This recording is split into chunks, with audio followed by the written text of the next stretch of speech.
भारत पाकिस्तान को लेकर जो हमला हुआ था, अब उसकी जो है परत दर परत खुलती जा रही है। विदेश मंत्री जयशंकर ने बयान दिया है कि जब हमने ऑपरेशन सिंदूर किया था तो उससे पहले ही पाकिस्तानी आर्मी को हमने बता दिया था, जिसके बाद अब हंगामा मचा हुआ है कि आखिर ये कैसा ऑपरेशन हुआ। जब आपने आर्मी को बता ही दिया तो फिर ये ऑपरेशन कहाँ का हुआ, क्योंकि जब बता दिया तो हो सकता है कि जो वहाँ पर आतंकवादी थे, जैसा मीडिया बता रहा था कि मसूद अजहर के भाई और तमाम लोग वहाँ मारे गए हैं। हालांकि गोदी मीडिया तो 90 आतंकवादियों के मारे जाने की खबर दे रहा था, लेकिन जो खबर आई थी वो कुछ लोगों के मरने की आई थी। तो उसी को लेकर अब लोग सवाल उठा रहे हैं कि जब आपने सूचना दे दी तो फिर ये कैसा ऑपरेशन हुआ। देखिए, अजय शुक्ला है, उन्होंने लिखा है, ट्विटर पे सवाल किया है, लो भैया हम कह रहे थे कि सब मिला जुला खेल है, सुन लो विदेश मंत्री एस जयशंकर खुद ही मान रहे हैं कि कथित आतंकी ठिकानों पर हमले के पहले पाकिस्तान को सूचना दे दी गई थी कि भारतीय सेना कब और कहां हमला करेगी। यह भी बता दिया गया था कि हम सिर्फ आपके आतंकी शिविरों पर हमला करेंगे। क्या इससे ये नहीं पता चलता कि कुछ सूचना देने से असली आतंकी ठिकानों अलग शिफ्ट कर दिए गए होंगे। ये गंभीर विषय है। इस बयान को गंभीरता से लेकर भारत को युद्ध में झोंकने का मुकदमा नरेंद्र मोदी सरकार पर नहीं चलना चाहिए। तो ये सवाल उठा रहे हैं अजय शुक्ला।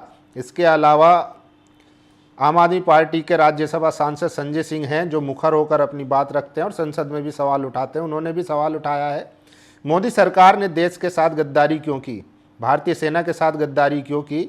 विदेश मंत्री कह रहे हैं कि ऑपरेशन सिंदूर शुरू होने से पहले पाकिस्तान को बता दिया गया था। मोदी जी, आपने आतंकवादियों के खिलाफ कार्रवाई से पहले आतंकवादियों के आका पाकिस्तान को क्यों बताया। तो आप जो है संजय सिंह, आप जो राज्यसभा सांसद हैं, वो सवाल कर रहे हैं प्रधानमंत्री से और भाजपा सरकार से कि आपने जब बता ही दिया तो फिर वो ऑपरेशन कैसा रहा। इसके अलावा प्रियंका भारती हैं, उन्होंने लिखा है, स्ट्राइक करने से पहले ही हमने पाकिस्तान को मैसेज भेज दिया था कि हम आतंकी ठिकानों पर हमला करने वाले हैं। जयशंकर को कोट किया इन्होंने। अब कोई ये समझाए कि जब पहले ही इन्फॉर्म कर दिया गया तो क्या आतंकवादियों को अलग ठिकानों पर शिफ्ट करने के लिए उन्हें समय नहीं मिला होगा। अगर पहलगाम के आतंकवादी भी कहीं किसी जगह होंगे तो क्या उन्हें भागने या ठिकाना बदलने का समय नहीं मिला होगा। ये बेहद गंभीर मामला है। जिस तरीके से भाजपा की पूरी लॉबी आईटी सेल क्रेडिट लेने में लगा हुआ था, अब उन्हीं के विदेश मंत्री एस जयशंकर ने उनकी पोल खोल दी है। देखिए, कांग्रेसी नेता निखत अब्बास, उन्होंने भी सवाल उठाया है, वाह जयशंकर जी, ये हमला करके आतंकियों को ठोकना था या बर्थडे पार्टी का इनविटेशन देना था। भारत हमला करे और पाकिस्तान को आरएसवीपी भेज दे। इनको सुन लीजिए थोड़ा सा, निखत अब्बास जो सवाल उठा रही हैं। वाह, हमला करने से पहले दुश्मन देश पर आप पाकिस्तान को बता दो, सीज फायर करने से पहले आप डोनाल्ड ट्रंप को बता दो, और जब सीज फायर का उल्लंघन पाकिस्तान करे तो जवाब देने से पहले आप चीन को समझा दो। हो क्या रहा है?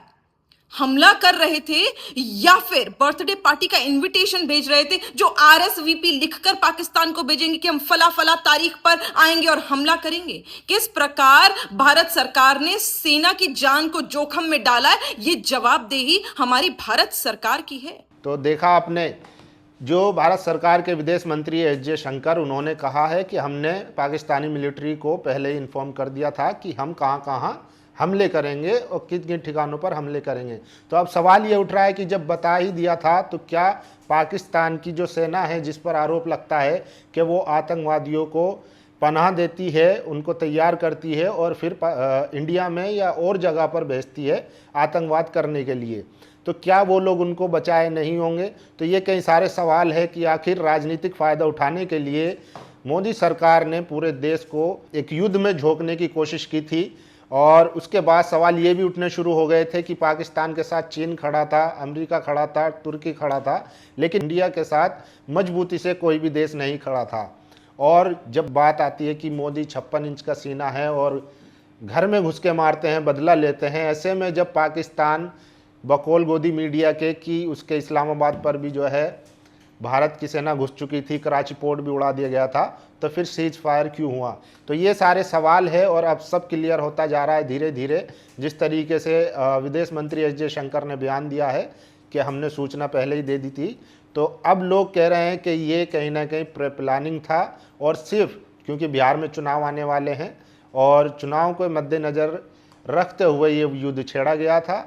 एक तरह का ये मिला जुला दोनों देशों का गेम था, क्योंकि पाकिस्तान ने भी युद्ध जीतने की खूब खुशी मनाई और भारत में भाजपा और उसके जो भक्त थे उन्होंने भी खूब खुशी मनाई। अगर पाकिस्तान को सबक ही सिखाना था तो फिर सीज फायर क्यों किया गया, ये भी सवाल उठाया है, जिसकी वजह से खुद भक्तों ने जो है बीजेपी नेताओं को गाली तक दी है। तो बाकी आप लोग समझदार हैं, आप इस खबर को कैसे देखते हैं, आपकी क्या राय है? क्या पहले से प्लानिंग ये चीज़ें कराई गई थी? क्योंकि एस जयशंकर का जो बयान आया है, हालांकि मैं आपको बता दूं कि ANI ने जो उनके बयान को ट्वीट किया था, अब वो वीडियो डिलीट भी कर दी गई है, क्योंकि पूरे सोशल मीडिया पर हंगामा मच चुका है और विपक्षी पार्टी अब सवाल कर रही है कि जब पहले ही बता देना था तो हमला क्यों गया। बाकी इस वीडियो पर आपकी क्या राय है, अपनी राय जरूर दीजिए। शुक्रिया। दस्तक की आपसे गुजारिश है कि अगर इसको बचाना चाहते हैं तो नेशनल दस्तक को सब्सक्राइब करने के लिए रेड कलर के सब्सक्राइब बटन को दबाएं, फिर बेल आइकन की घंटी दबाएं। नेशनल दस्तक को बचाने के लिए बहुत जरूरी है कि हर खबर को शेयर करें, लाइक करें, कमेंट जरूर करें।